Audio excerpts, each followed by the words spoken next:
আমি মিনারা হক ফোয়ারা বলছি। আমি দিলারা হাফিজের ছোট বোন। আজকে আমার বোনকে চলে গেল, আমরা রাখতে পারলাম না। আপনারা সবাই তার জন্য দোয়া করবেন, আল্লাহ যেন তাকে বেহেশত নসিব করেন। মানুষ গড়ার কারিগর, মানে সবসময় শিক্ষা শিক্ষা নিয়েছিল, শিক্ষা ইয়েটা বেছে নিয়েছিল। ও ইয়ে শিক্ষা অধিদপ্তরও ইয়ের ডাইরেক্টর জেনারেল ছিল। তো তার আশা পূর্ণ হয়েছে। সে অনেককে পড়াতো, আবার পড়ানোর জন্য সাহায্য করতো, কাউকে জানাতো না। তো ঠিক আছে, এই আমার আপনারা দোয়া। কারো যেমন পড়ার নাই, সঙ্গতি নাই, তখন সে তাকে পড়াতো আর কি। আত্মীয়স্বজনের মধ্যে হোক আর অন্যদের মধ্যে হোক, সে এটা করাতো, গোপনে করাতো আর কি। কাউকে অত প্রকাশ করতো না কারোর কাছে। এই আর কি। আমি আজকে আর কথা বলতে পারছি না।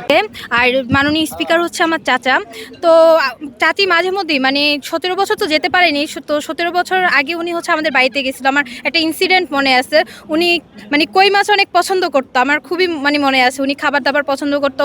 আমার বাবা সবসময় ওনার এক্সাম্পল দিত। উনি খুব শিক্ষিত ছিল। তো আমার বাবা বলতো যে জীবনে পড়াশোনা করো, যা করো, তোমাদের চুলার কাছে যাওয়া লাগবে। কারণ চাচি সবসময় হচ্ছে যে আমার বাবারা যদি ওনার বাসায় যাইতো, চাটা বানাই খাওয়াইতো। তো আমার চাচি খুবই শিক্ষিত ছিলেন, সেই হিসাবে বাবা সবসময় ওনার এক্সাম্পল দিত আমাদেরকে।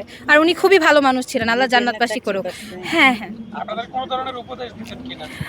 চাচিকে খুব কাছাকাছি ওইভাবে পাওয়া হয়নি। ওনার সাথে আমার লাস্ট দেখা হয়েছে আরও 5 মাস আগে। তো ওই সময় উনি, যেহেতু আমি ল নিয়ে পড়াশোনা করেছি, তো উনি বলেছে যে ভালো মতো প্র্যাকটিস করতে, যেহেতু আমাদের ফ্যামিলিতে হচ্ছে লয়ার দরকার, তো ওই হিসাবে এইটুকুই বলেছিল। সব কিছু ওনার সাথে একসাথে, রাজনৈতিক লাইনে ওনার সাথে। এই যে আপনার ওই যে লালমোহন মিটিং মিছিল, আমার হাজব্যান্ড, আমার বাসুর, আমাদের যে বাড়িঘর পোড়ানো ইয়ে করেন, ওনার সাথে উনিই সবসময় আমাদের সাথেই ছিল। উনি যাইয়া দেখতো, আমাদের সাথে হাসি দুঃখের গল্প গল্প করতো সবসময়, এবং বলতো যে তোমাদের এই ক্ষতি, এই আল্লাহ যদি কোনোরকম কোনো দিন সাহায্য করে, তখন হয়তো আমাদের সুদিন আসবে, তখন হয়তো দেখা যাবে, হয়তো আমরা ইনশাল্লাহ আল্লাহ রহমতে আমরা সেদিন আসবো। এখন তো আল্লাহ তো সেই দিন আনলো ঠিকই, কিন্তু আজকে তো তাকে নিয়ে গেল আল্লাহ। কিন্তু আমাদের তো বাসার কি বলবো, কিছুই তো বলার মতো আর নাই। উনি যে